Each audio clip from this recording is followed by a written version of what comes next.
Hello friends, कैसे हैं? आशा करता हूँ कि आप अच्छे होंगे। तो हम जो हमारी सीरीज चल रही थी ज्यादाबादी नेट वाली, तो इसी पर आज हम फिर से जो पूरा चुंबकत्व है उस पर चर्चा करने वाले हैं। जो हमारी पिछली क्लास थी, वो पिछली क्लास में हमने किया था कि जो हमारे बेगनर साहब ने जो साक्ष्य दिए थे, जो तो वो उनकी जो आलोचना हुई थी, उस आलोचना की हमने बात की थी जो पिछली क्लास में। और आज हम बात करने वाले हैं इसकी। तो आज हम पूरा चुंबकत्व की बात करेंगे।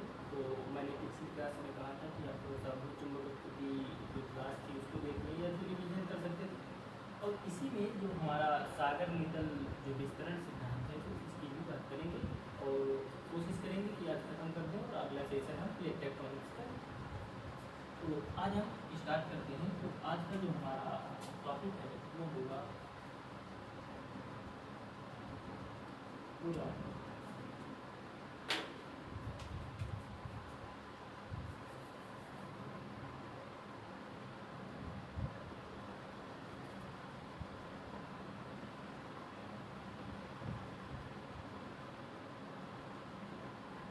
पूरा चुंबकत्व।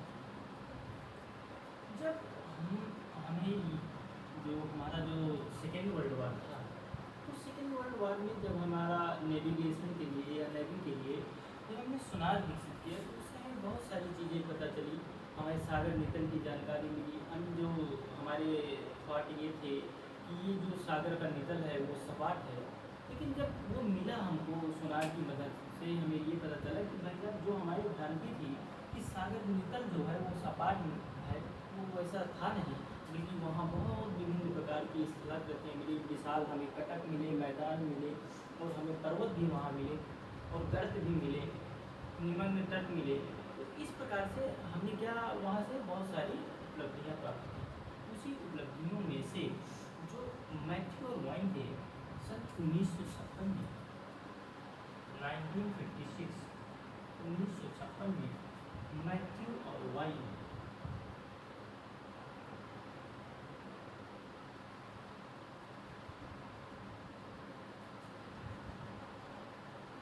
एवं जो वाइन थे, इन्होंने जो शैल है थे हमारे जो शैल थे उनका इन्होंने क्या किया, शैलों का अध्ययन आरंभ किया कि हम लोग शैल को देखें कि वो किस प्रकार से बने हुए हैं, उनमें कौन से शैल में कौन से पदार्थ हैं।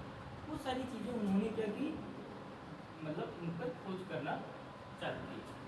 मैथ्यू वाइन ने देखा कि जो हमारे शैल हैं वो कौन से शैल, तो अधिस्थल, यानी कि जो हमारे नितल में अधिस्थल,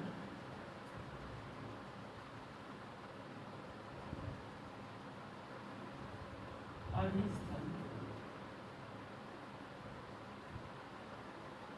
शैलों का क्या किया उन्होंने, अध्ययन करना स्टार्ट किया।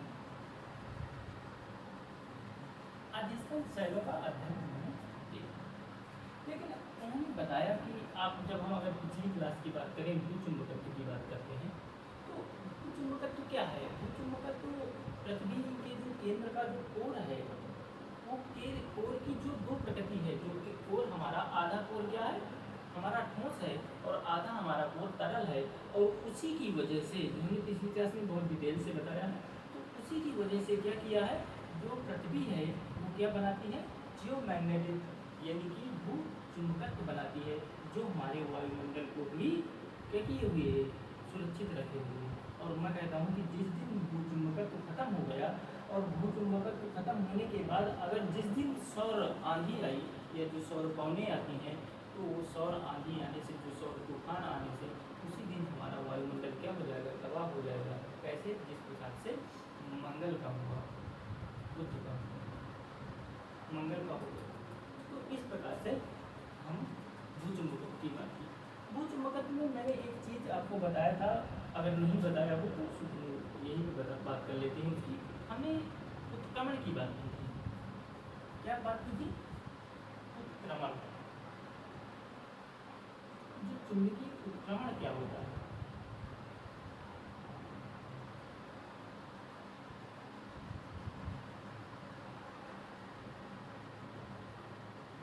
जो उत्क्रमण चुंबकत्व क्या होता है?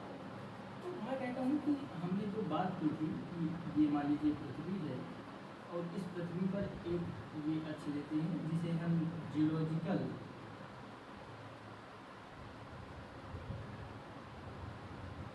साउथ पोल,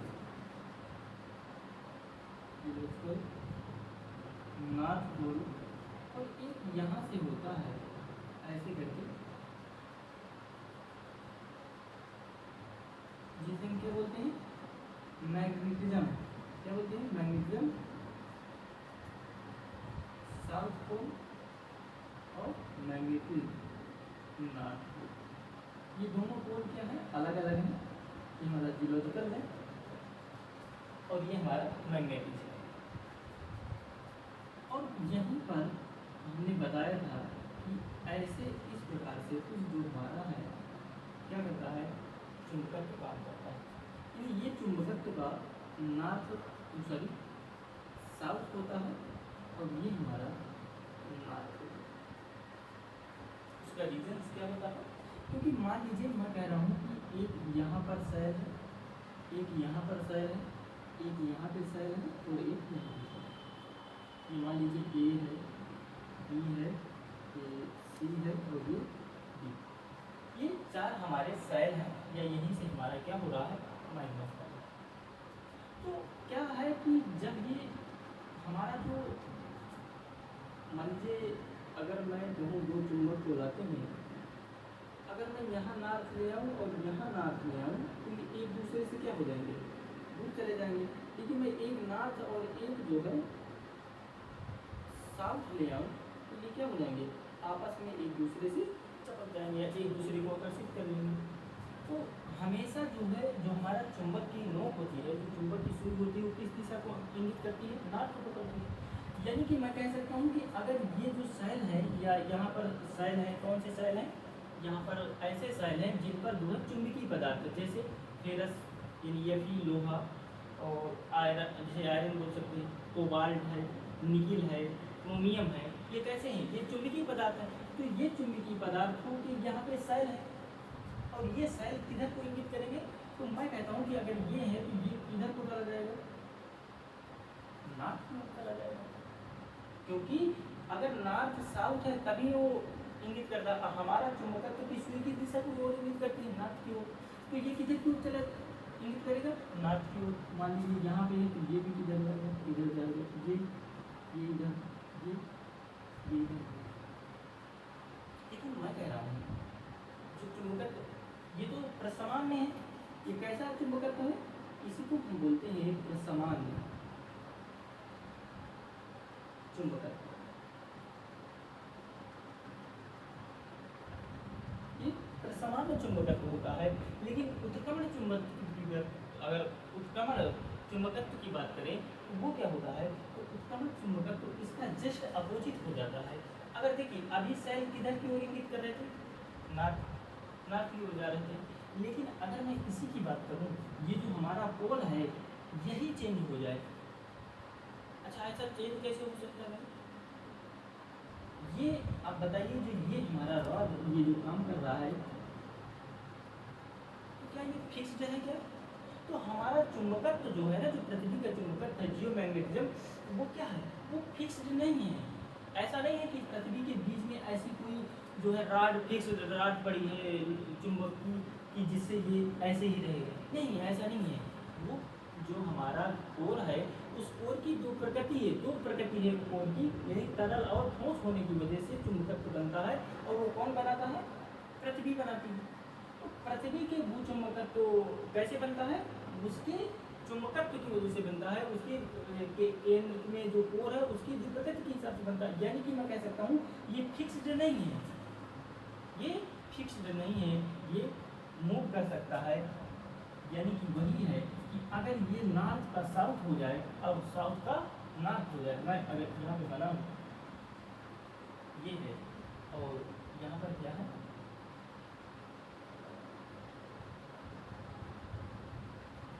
अब यहाँ पे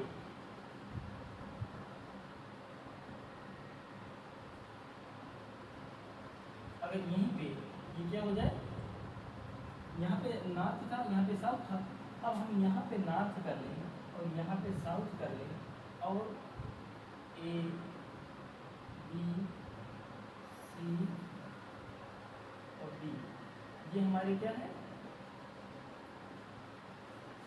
और डी, ये हमारे जो है सेल है जो चुंबकीय पदार्थ है इन पर है। तो अब बताइए ये हमारे किधर की हो जाएंगे, ये हमारे किधर की हो जाएंगे, तो अगर नॉर्थ है तो साउथ जाना पड़ेगा, यानी कि ये नॉर्थ है, ये हमारा नॉर्थ की ओर इंगित करता है, तो ये कहाँ जाकर के मिलेगा, साउथ से मिलेगा, यानी कि अब ये किधर की ओर जाएगा,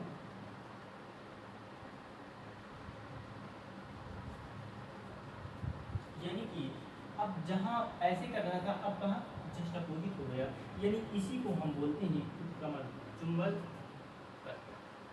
और इसी से आगे जो है मैथ्यू रघुवानी साहब ने आगे बात कर रहा है। इसके बीच में अगर हम और थोड़े से बात कर ले अवशिष्ट की, किसकी बात कर ले, अवशिष्ट की, कि जो अवशिष्ट चुंबकत्व क्या होता है,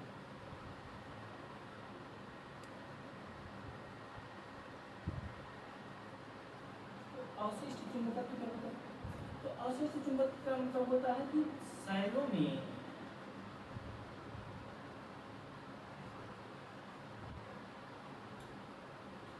होने के बाद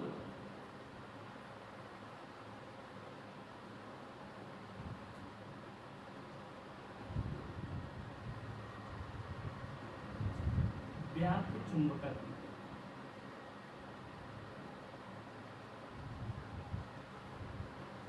अवशिष्ट चुंबकत्व का मतलब क्या होता है, यानी शैलों में ठोस होने के बाद व्याप्त चुंबकत्व। अब मान लीजिए यहीं से जो है मैग्मा निकल रहा है, मान लेते हैं यहाँ से क्या निकल रहा है, मैग्मा निकल रहा है, और यहीं पे शैल। अब मान लीजिए यहाँ पे मैग्मा निकल रहा है कॉपर का, वहाँ पर हमारा चुंबकीय पदार्थ की गुण नहीं, यानी उस पर चुंबकत्व नहीं होता, तो क्या वो प्रभावित करेगा, वो शैल ऐसे शैल उससे प्रभावित होंगे चुंबकत्व से? नहीं, बिल्कुल नहीं होंगे, क्योंकि उस पर चुंबकीय गुण ही नहीं है। लेकिन मैं कहूँ कि अगर यहाँ इनमें से कॉपर ना हो करके निकिल हो, कोबाल्ट हो, क्रोमियम हो, लोहा हो, तो उनका चुंबकीय गुण होता है और वो जो है चुंबकीय दिशा की ओर विस्थापित होंगे। तो वही बात होंगे, जो अवशिष्ट चुंबकत्व है वो शैलों में ठोस होने के बाद का, यानी कि ठोस होने के बाद का मतलब क्या, यानी मैग्मा निकल रहा है। अब मैग्मा में मान लीजिए कि निकिल है, लोहा है, लेकिन वो चुंबकत्व तो है क्या, मैग्मा तो है लेकिन चुंबकत्व तो है कि नहीं है, ये तब डिसाइड होता है जब उसका एक मिनिमम टेम्परेचर होता है कि इससे नीचे ही वो चुंबकत्व बनेगा।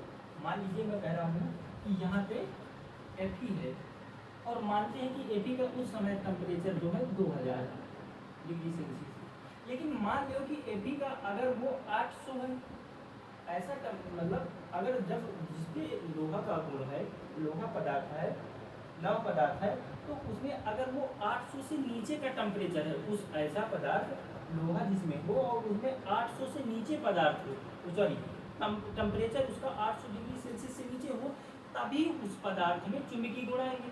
तो अगर मैं कह रहा हूँ कि 800 अभी ना होकर के 2000 डिग्री सेल्सियस है, तो क्या है तो उसमें ये Fe, लेकिन क्या उसमें चुंबकीय गुण होगा कि नहीं होगा, नहीं, बिल्कुल नहीं होगा, उसमें चुंबकीय गुण नहीं होगा। एक चुंबकीय गुण का एक सिस्टम होता है, एक मिनिमम टेम्परेचर होता है, और मिनिमम टेम्परेचर क्या है कि वो कम से कम जो है 800 डिग्री सेल्सियस से नीचे होना चाहिए, या इतना ही होना चाहिए। और इसी टेम्परेचर को, जिस टेम्परेचर पर कोई पदार्थ, चुंबकीय पदार्थ चुंबकत्व को प्राप्त होता है, उसी जो टेम्परेचर को हम क्या कहते हैं, क्यूरी टेम्परेचर कहते हैं। क्या बोलते हैं, क्यूरी टेम्परेचर के नाम से जानते हैं, जिसे मैडम क्यूरी ने क्यूरी टेम्परेचर की बात की कि अगर कोई भी जो चुंबकीय पदार्थ है उसमें चुंबकत्व तभी प्राप्त होगा जब उसका टेम्परेचर इससे नीचे होगा। यानी हर पदार्थ का, Fe का अलग है, क्रोमियम का अलग है, कोबाल्ट का अलग है, निकिल का अलग है, हर पदार्थ जो चुंबकीय गुण होते हैं उनमें अलग अलग टेम्परेचर होता है। तो इसी स्थिति को हम अवशिष्ट चुंबकत्व, यानी शैलों के ठोस होने में, ठोस होने के बाद में जो व्याप्त चुंबकत्व होता है उसे हम अवशिष्ट चुंबकत्व के नाम से जानते हैं। इसके बाद अब हम बात कर लें मैथ्यू रघुवानी की, जो पूरा चुंबकत्व की बात करते हैं। अभी तक हमने क्या बात की, चुंबकत्व की बात की। अब हम बात करते हैं पूरा चुंबकत्व की। तो पूरा चुंबकत्व की मैथ्यू और वाइन साहब ने बात की पूरा चुंबकत्व। पूरा चुंबकत्व, पूरा का मतलब एरिया और चुंबकत्व का मतलब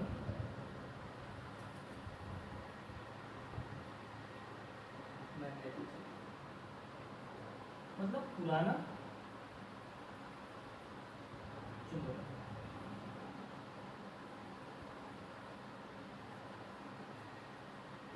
यानी पुराना मैग्नेटिज्म यानी चुंबकत्व।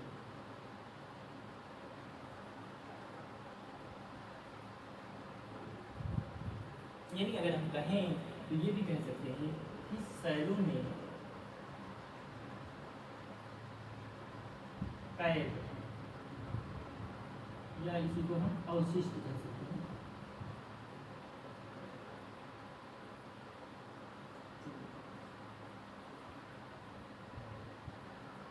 यही हमारा क्या मैथ्यू और वाइन साहब ने पूरा चुंबकत्व।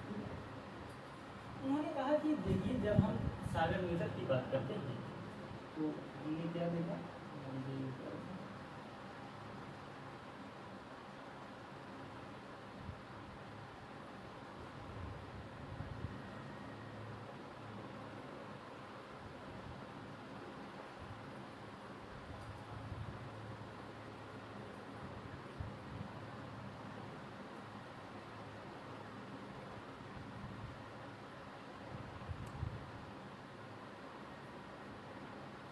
ये हमारे क्या है, ये हमारे महाद्वीप ये तट है,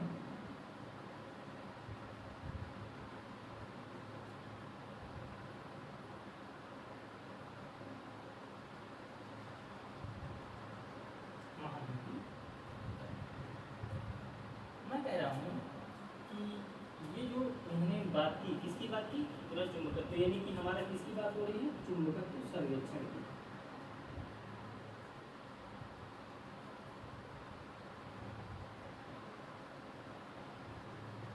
चुंबकत्व सर्वेक्षण की बात करें तो जो हमारे मैथ्यू और वाइन साहब थे उन्होंने पता लगाया कि ऐसा क्या है जो इन शैलों में कुछ क्रमता लाता है। देखिए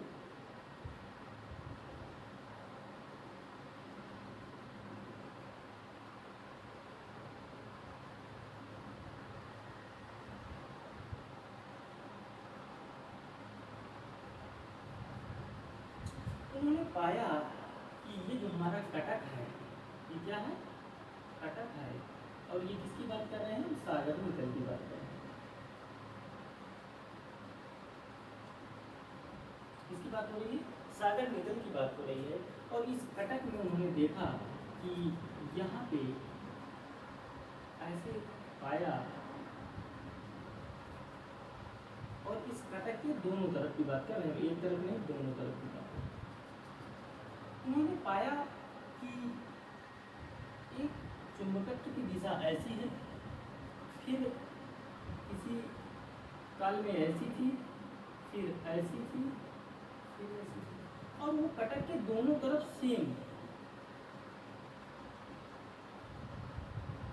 उन्होंने पता किया ये कटक के दोनों तरफ जो है एक बार सामान्य होता है और एक बार उत्क्रमण चुंबकत्व होता है। यानी कि ये तो ये मान लीजिए ब्लू है तो ये नॉर्थ हो गया, ये साउथ हो गया, तो ये नॉर्थ की ओर दिखा रहा है, यानी कि ये वाला हमारा कौन सा हो गया, ये हमारा सामान्य हो गया,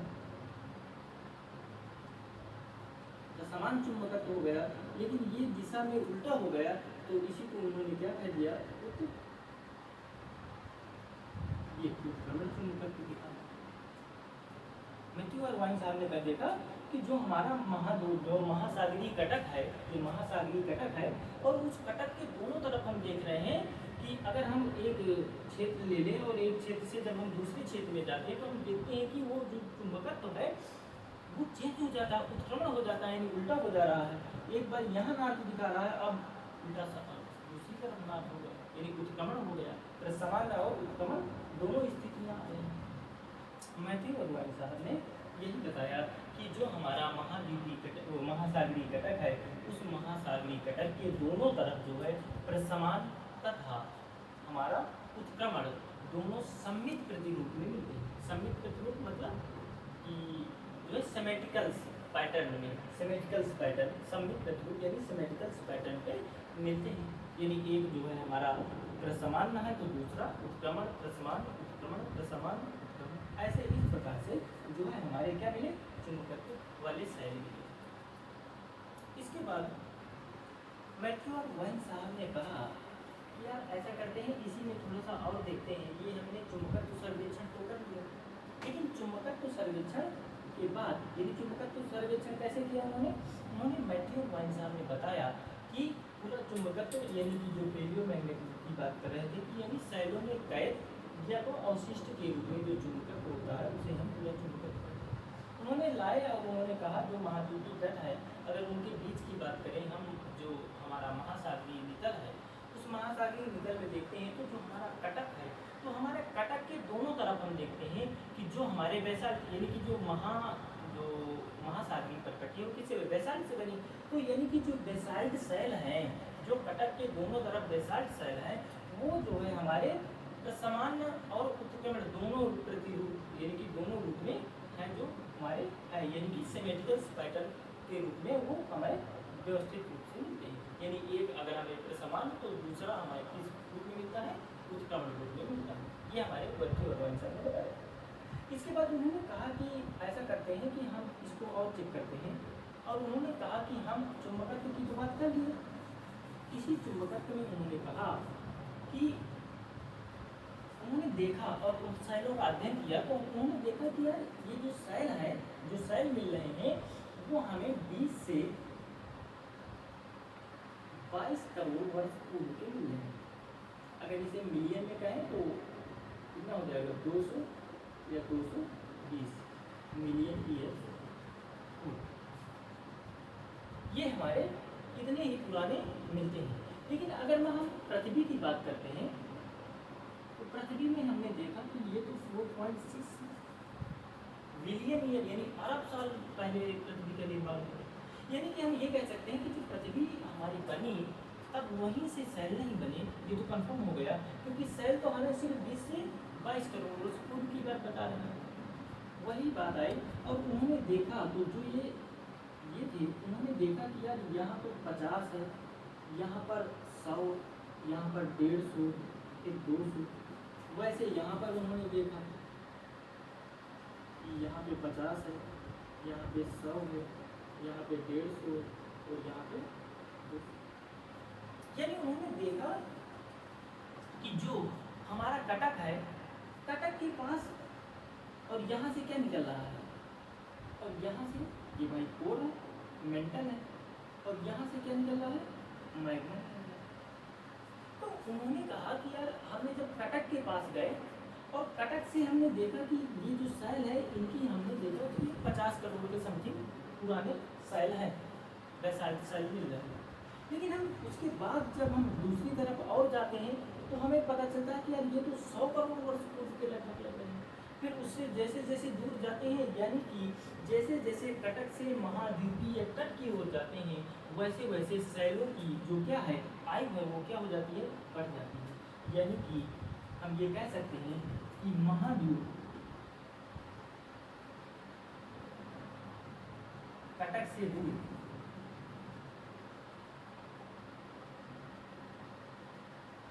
दूर जाने पर जो हमारी आयु है वो क्या हो जाती है, बढ़ जाती है।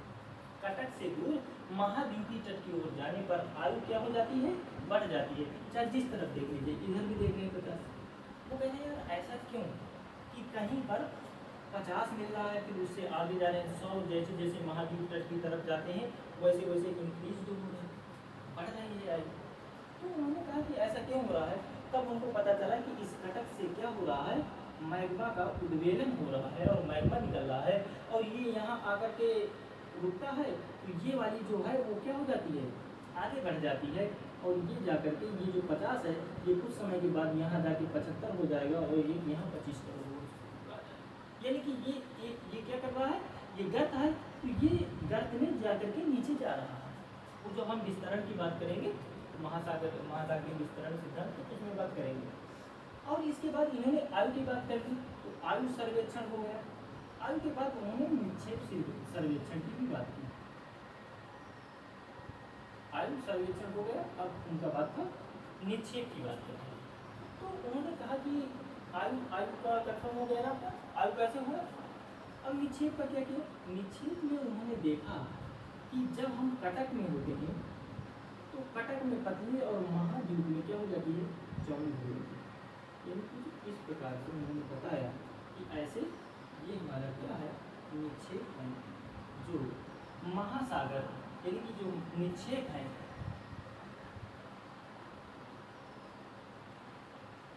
कटक में क्या हो, कटक के पास पतले और महाद्वीपीय तट की ओर मोटे हो गए। कहाँ, महाद्वीप। तो ये कंफर्म हुआ। तो उन्होंने दो सर्वेक्षण और किए, आयु सर्वेक्षण एज का और निक्षेप का। तो निक्षेप जो है हमारे कटक के पास सबसे पतले मिले, और जो है हमारे जैसे जैसे हम महाद्वीप की ओर तट की तरफ गए, वैसे वैसे हमारा निक्षेप की भी मोटाई क्या होने लगी, बढ़ने लगी। और इस प्रकार से उन्होंने मैथ्यू और वांछा में ये बात कही। समझ गए। यानी कि जो हमारे मैथ्यू साहब ने थे, जो हमारे आयु निक्षेप की बात की कि जो हमारा कटक है, उस कटक से जैसे जैसे हम दूर जाएंगे, कौन से कटक, महासागरीय कटक से जैसे जैसे हम महाद्वीपीय तट की ओर जाएंगे, वैसे वैसे हमारी जो आयु है, जो हमारे जो बेसाल्ट शैलों की आयु है, वो क्या होती जाती है, बढ़ती जाती है। यानी कटक के पास सबसे कम और महाद्वीपीय तट की तरफ सबसे ज़्यादा होगी। और वैसे ही कुछ क्या है, निक्षेप हैं जो कटक के पास पतले होंगे और जो हमारे महाद्वीपीय तट की ओर क्या होंगे, मोटे होंगे। ऐसा उन्होंने बात की। इसके बाद हम अब इसके बाद क्या बात करें, तो हम अब सीधा सीधा बात करते हैं जो हमारा है महाद्वीपीय महासागरीय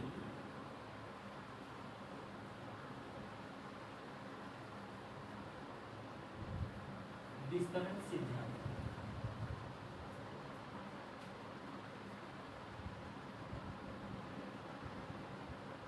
महासागर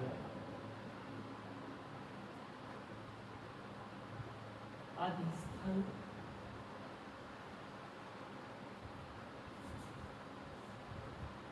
विस्तरण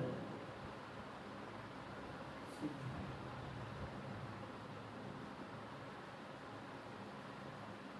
महासागर अधिस्थल विस्तरण सिद्धांत की बात करें। ये महासागर अधिस्थल विस्तरण सिद्धांत कब है, ये 1960 और 61 में इसकी नींव रखी है।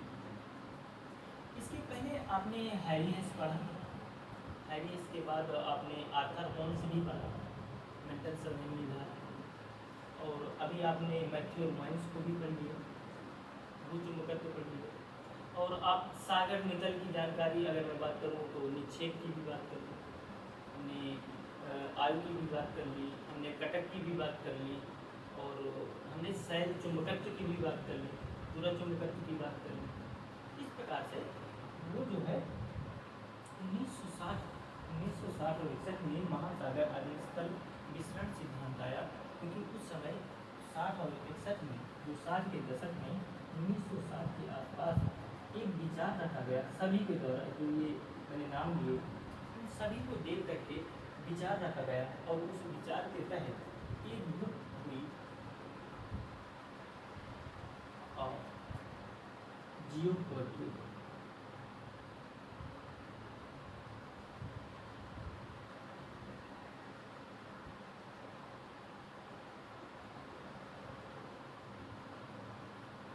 ये इस बुक लिखी गई और इसके तहत ये बताया गया कि जो हमारा महासागरीय नितल की बात करते हैं, जो अधिस्थल है, वो विस्तरण जो हो रहा है, वो क्या हो रहा है, वो फैल रहा है। यानी वो परिवर्तनशील है, स्थायी नहीं है। उनका पहला मत क्या आया कि वो स्थायी नहीं है, स्थायी नहीं है। क्या है, वो परिवर्तनशील है। क्या है? परिवर्तनशील है। इसका निरंतर सृजन हो रहा है, विकास हो रहा है। महासागरीय स्थल पर हमने विभिन्न प्रकार की स्थलाकृतियाँ देखी, विशाल पर्वत देखे और विभिन्न प्रकार की स्थलाकृतियाँ देखी। और इसके बाद अगर हम देखते हैं तो वहाँ पे हम देख रहे हैं कि जो कटक था, उस कटक का क्या हो रहा है, उस कटक पर क्या हो रहा है, एक नई भूपरपटी, नई जो सैर परपटी है, नई परपटी का क्या हो रहा है, विकास हो रहा है। और जो वो पुरानी परपटी है, वो पुरानी परपटी, इसमें और क्या देखा, तो हमने विशाल पर्वत देखे,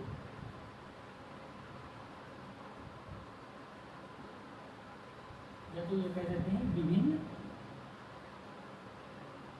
स्थलाकृतियाँ।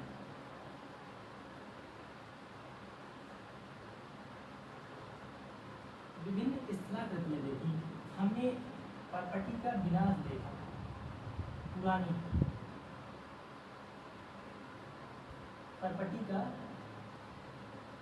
क्षेपण, या उसी को हम बोलते हैं अधिवहन, इंग्लिश में बोला जाता है सबडक्स, क्षेपण अधिवहन या सबडक्शन हुआ, जिससे परपटी का क्या हो गया, विनाश हुआ। और इस वजह से क्या हुआ, परपटी का विनाश हुआ और एक नई परपटी का, परपटी नई का विकास हुआ। जो महासागरीय, जो महाद्वीपीय तट की तरफ जो परपटी होती है, उन्हीं का क्या होता है, विनाश। इस प्रकार से उन्होंने ये सारी चीजें बताई। और उन्होंने ये भी बताया कि जो हमारी परपटी है, जो परपटी का अधिवहन विनाश हो रहा है, ये विनाश तो हो रहा है, लेकिन ये विनाश के बाद जैसे उन्होंने एग्जाम्पल भी बताया कि जैसे अब कारखाना होता है ना, तो कारखाना से जब कोई चीज़ रिसाइकिल करनी होती है तो एक जो कन्वेयर बेल्ट होता है, उस कन्वेयर बेल्ट के माध्यम से वो वहाँ जाकर के गिराता है। तो वही कह रहा है कि जो ये पुरानी से नई आई, पुरानी परपटी से नई परपटी आई, वो किसके माध्यम से आई, वो कन्वेयर बेल्ट, कन्वेयर बेल्ट के माध्यम से, कन्वेयर बेल्ट के माध्यम से। जिस प्रकार से वहाँ कन्वेयर बेल्ट काम करता है, कुछ वैसे ही यहाँ पे क्या काम करेगा, तो यहाँ पर मैग्मा उद्वेलन काम करता है।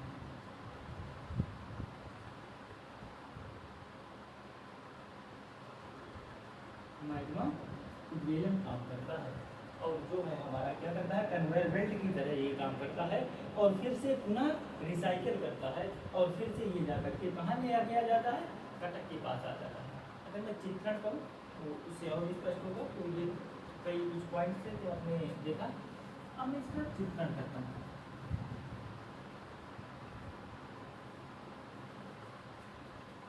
तो सबसे पहले अगर मैं इसकी बात करूँ तो ऐसे करके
कर्सर मूवमेंट बढ़ा। ये क्या है? ये हमारा मेंटल है और इसके नीचे क्या है? अब देखिए ये मेंटल हो गया और ये हमारा कोर हो गया, मेंटल हो गया, और ये हमारी महासागरी का कटिया है। उन्होंने कहा कि देखिए ये हमारा क्या है? ये गर्भ। अब देखिए ये जो हमारा मेंटल यहाँ पे क्या है? ये वाली ये क्या है? ये तो मान कटक के पास ये कह रहा है कि ये जो परपटी है, जो हमारी ये जो सेल थे वो क्या किए? अंदर की ओर आए। कैसे? यहाँ से क्या हुआ? ये मेंटल से यहाँ से मैग्मा आया। क्या आया? मैग्मा आया और इस कटक से यहाँ से आया मैग्मा, और ये मैग्मा जो है यहाँ से आता है और ये कटक से, जब यहाँ से कटक से निकलेगा तो क्या यहाँ ये जो क्षेत्र नीचे आएगा तो क्या यहाँ पर विस्तारण होगा? जी बिल्कुल, यहाँ पे विस्तारण होगा और यहाँ पर एक नवीन परपटी का बनी कि नहीं विकास हुआ? भाई यहाँ से तो मैग्मा आया और ये मैग्मा आकर के इस कटक से निकला और अगल बगल गया तो विस्तारण हुआ और यहीं पर क्या बना? नवीन परपटी का निर्माण हुआ। मैं कह रहा हूँ जब ये यहाँ से निकलेगा तो ये इधर को ये गया और इधर को ये, थोड़ा सा एक दूसरे को ये क्या किए? जगह बनाने के लिए एक दूसरे को क्या किया? धक्का दिया, और धक्का दिया इसलिए उसको हम बोलते हैं स्लैब पुश। ये क्या है? ये हमारा स्लैब पुश। जब मैग्मा ये यहाँ से निकला तो ये क्या किया? एक दूसरे को इधर की ओर धक्का दिया, और जब धक्का दिया तो क्या हुआ? स्लैब पुश हुआ, और ये जो परपटी थी, जो हमारी ये जो प्लेट, ये जो हमारे सेल थे वो कटक, ये महाद्वीप है, ये महाद्वीप परपटी है, तो महाद्वीप को परपटी में टकराने के बाद ये गर्त की ओर गया, और गर्त में जाते ही यहाँ से इसका क्या स्टार्ट हो गया? इसका विनाश आरंभ हुआ। जब ये विनाश आरंभ इसका हुआ तो ये यहाँ जाकर के क्या ये प्लेट जाएगी, जब ये नीचे प्लेट जाएगी तो यहाँ पर इसका क्या हो जाएगा? यहाँ पर ये प्लेट पिघलेगी, जब नीचे जाएगी तो प्लेट क्या होगी? पिघलेगी, और इसी पिघलने वाले क्षेत्र को हम अधिवहन कहते हैं। क्या बोलते हैं? अधिवहन बोलते हैं, या इसी को हम क्षेपण बोलते हैं।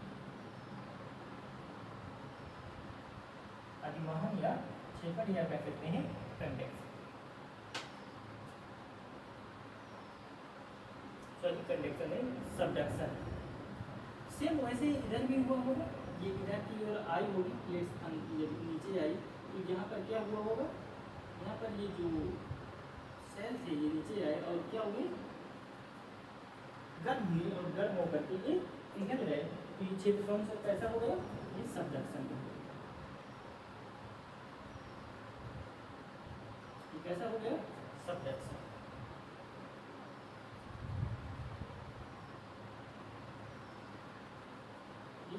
सबडक्शन। अब देखिए हमने जो चीज़ बताई उनमें से नवीन परपटी का निर्माण हो गया, विस्तारण हो गया, कटक के पास आया, और एक स्लैब पुल और स्लैब पुश।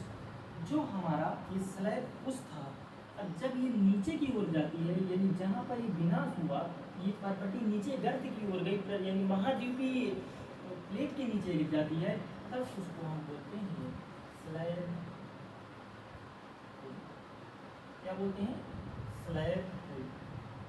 जब यहाँ से धक्का दी, जो ये मेंटल से जब ये मैग्मा निकला और धक्का दिया, तो इसे बोलते हैं स्लैब पुश। और जब वो नीचे विनाश होने के लिए जब नीचे चली जाती है वो गर्त में, तब उसको हम स्लैब पुल कहते हैं। ये दो शब्द याद रखिएगा, स्लैब पुल और स्लैब पुश। तो ये विनाश हुई, और विनाश होने के बाद यहाँ पर आपको पता है कि जो मेंटल है उस मेंटल में क्या चल रही है? संवहनीय धारा। मेंटल में ये चल रही है और ये ऐसे करके कुछ वैसे ही इधर को भी चलती है।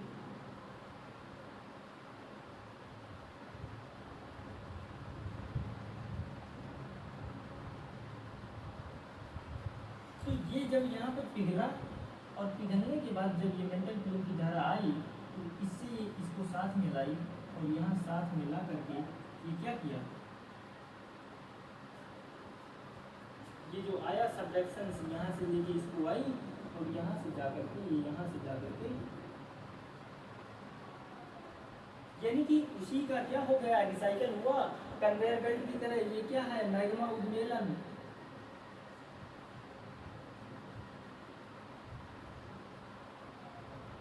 हुआ मैग्मा उद्वेलन, यानी कि हम कह सकते हैं कन्वेयर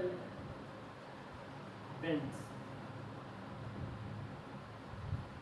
जो हमने बताया कि जब हमारे जो सागरीय अधिस्थल विस्तरण है वो जब कटक के पास जब मैग्मा आता है और वह मैग्मा जब अंदर से आता है तो वो क्या करता है, एक दूसरे को क्या करता है, थोड़ा थोड़ा धक्का देता है। किसके लिए, कि मैग्मा ऊपर जा सके, कटक की तरफ जा सके। जब ये एक दूसरे को जब धक्का देता है तो ये जो यहाँ पर सेल था, जो यहाँ पे सेल थे, बेसाइड सेल थे, ये जो परपटी थी वो नीचे जाएगी, गर्त के अंदर गर्त की तरफ जाएगी। तो जब ये स्लैब, ये जो धक्का देते हैं उस स्थिति को हम स्लैब पुश कहते हैं। और जब वो स्थिति जब उसके बाद यानी स्लैब पुश के बाद जब वो प्लेट से नीचे जाती है यानी उस स्थिति को हम स्लैब पुल कहते हैं। और स्लैब पुल के बाद एक ऐसा क्षेत्र आता है जहाँ पर वो प्लेट्स क्या हो जाती है, नष्ट हो जाती है, यानी उसका अधिवहन या क्षेपण हो जाता है, सबडक्शंस हो जाता है। और फिर वो मेंटल में चल रहे जो जमीनी धाराएं हैं वो उसको क्या करती हैं, रिसाइकल की तरह यानी कि कन्वेयर बेल्ट की तरह वो लाती हैं। और लाने के बाद वो कहाँ ले जाती हैं, फिर से वो कटक की ओर जाती हैं और फिर एक नई परपटी का निर्माण होता है और एक पुरानी परपटी का विनाश होता है। हमने यही तो बताया कि नई परपटी और पुरानी परपटी का विनाश और नई परपटी का विकास। नई परपटी का विकास और पुरानी परपटी का निर्माण किससे, यानी पुरानी परपटी को कौन लाता है, कन्वेयर बेल्ट अधिवहन क्षेपण से कन्वेयर बेल्ट के माध्यम से वो जाता है, जिस प्रकार से कारखानों में जाता है उसी तरह से वो काम मैग्मा उद्वेलन इन्वेंटर की समझ रहा है। तो इस प्रकार से उन्होंने स्लैब पुश, स्लैब पुल, अधिवहन, क्षेपण, विन्यास, जो विनाश हुआ विस्तरण, और ये हमारे जो है महाद्वीप। तो जब ये महाद्वीप महाद्वीप कह रहे हैं, जब ये यहाँ कटक के पास से निकलता है, ये पुश करते हैं, तो क्या ये एक दूसरे को दूर धकेलने का प्रयास करता है कि नहीं? ये महाद्वीप है, ये कॉन्टिनेंट है। मैं कह रहा हूँ एक दूसरे को दूर भेजने की कोशिश कर रहे हैं कि नहीं कर रहे हैं? हाँ, एक दूसरे को दूर कर रहे हैं, क्योंकि यहाँ से निकल रहा है तो पुश कर रहे हैं, एक दूसरे को दूर कर रहे हैं, यानी कि एक दूसरे से दूर जाने की कोशिश कर रहे हैं। अब आपको नाम याद आना चाहिए,